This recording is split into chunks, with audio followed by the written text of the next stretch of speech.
You're listening to KDART Graveyard Shift with Harper and Sterling. Only on 97.3 KDART.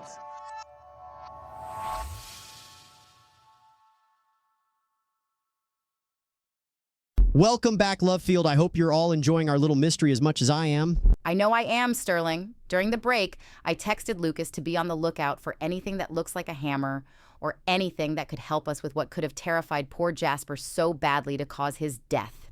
Maybe we should go over what we know.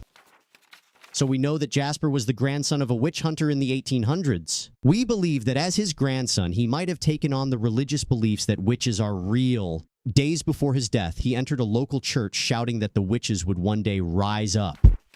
November 1st, 1983. He was found dead in his barn, dirt on his clothes like he had been burying something. Cause of death was calcium ions in his body caused by adrenaline, causing a heart attack. The good doctor tells us this is the equivalent of being scared to death. Precious just informed us before his untimely death, he was obsessed with finding a hammer. Yep, that flows along with the notes that I have. This is exciting. I've never attended a Jasper Seek. I would have never thought we would be doing our own interpretation of The Seek in our very own studio. You have lived in Lovefield all your life and you never once did a Jasper Seek? Nope. I would have if it was like this, which is more of a clue board game than what it actually is. A place to party, get drunk, a college frat party. Well, they both sound fun in my opinion, but Lucas and Ryan were looking for clues out there. Hope you're all still listening. You boys are our feet on the ground. Oh no, our on-the-scene detectives are Lucas and Ryan. We're doomed. I'm being told by our producer we have another caller who says they have information about that night Jasper was seen yelling about witches in the old Baptist church. Hello, caller. You are on the air with Sterling and Harper. What information do you have for us? Hello, little Harper. Blake, how are you? I know that voice. Reverend Michaels. I'm well. How are you? I am good. Retirement is being fruitful. I was calling about the Jasper mystery. I have to say, I always thought his death was very mysterious, especially since his outburst during my sermon. That makes two. You and the doctor, who both thought it was so mysterious. I mean, Jasper was always eccentric, but he wasn't one to act out. He didn't like to draw attention to himself. To burst into the church was out of character. So after the sermon, I went to meet him to see if he was okay. So you were one of the last people to have seen him before he died? Yes, I think I was. One of his mother's wishes was that the church would look after her son from time to time. So I wasn't a stranger to Jasper and his behaviors. I did believe before his outburst he was doing much better. He found odd jobs as a handyman, and with the church's counseling, he was able to control the voices in his head. Well, at least he could ignore them better. He was hearing voices? Yes, he spoke that he could hear angels telling him to find the trumpet. That would trigger Revelation's end of times. Trumpets? Hammers? The list gets longer as to what Jasper was looking for. Can you tell us more about the trumpet? In the book of Revelation, chapter 8 through 11, John talks about 7 trumpets that are sounded, which bring on the end of times, meaning the end of all existence on the planet. Jasper believed these voices were telling him where the first trumpet was. He was desperate to make sure this trumpet never sounded. How bad is a trumpet sounding? How bad? Hail and fire mingled with blood are thrown to earth, burning up 1/3 of the trees on the planet and all green grass. Oh. Yes. Some theologians believe that this could be global warming, and that the first trumpet has already sounded, that we are in the end of times. But that's not what Jasper believed? No, not at all.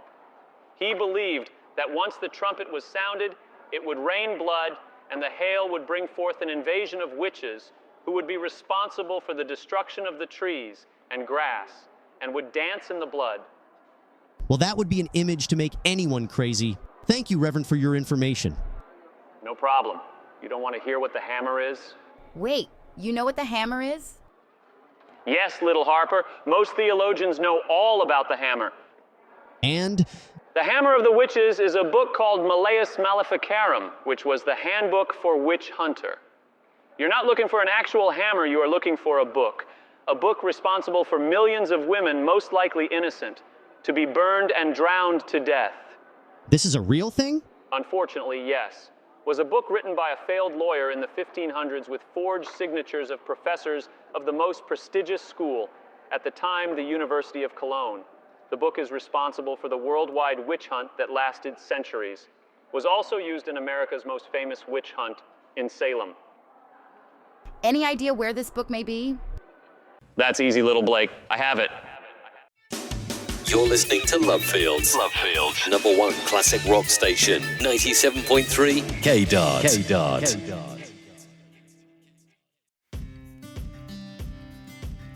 Hello there, dear friends, and welcome to a world of creativity and joy. Today, we have a truly special streamer to introduce to you, Pastel Polar Bears, the master of both art and gaming streams, and those magical speed paints. Pastel Polar Bears, the artist extraordinaire, will take you on a journey through the enchanting realms of her imagination. With a soft-spoken and friendly demeanor, she invites you to join her live streams, where the canvas comes alive with the most vibrant colors and breathtaking landscapes. But that's not all. Pastel Polar Bears doesn't just wield her brushes with precision, she's also a master of the gaming world. Whether it's conquering epic quests or immersing herself in the latest gaming releases, she'll keep you entertained and engaged. And the magic doesn't stop there. Pastel Polar Bears is renowned for her mesmerizing speed paints. In just a matter of minutes, she can transport you to another world, capturing the essence of her creative spirit right before your eyes. Join Pastel Polar Bears on her streaming adventures, where the joy of creation and the thrill of gaming merge into a harmonious blend of artistry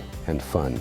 Each stream is like a journey through the vast, colorful landscapes of her talent. So come and experience the tranquility of Pastel Polar Bears' streams, where every stroke of the brush and every moment of gameplay is an opportunity to unwind, be inspired, and be part of a community that shares the love of creativity and gaming. Join Pastel Polar Bears in her world of art and gaming, where happy little trees are just the beginning.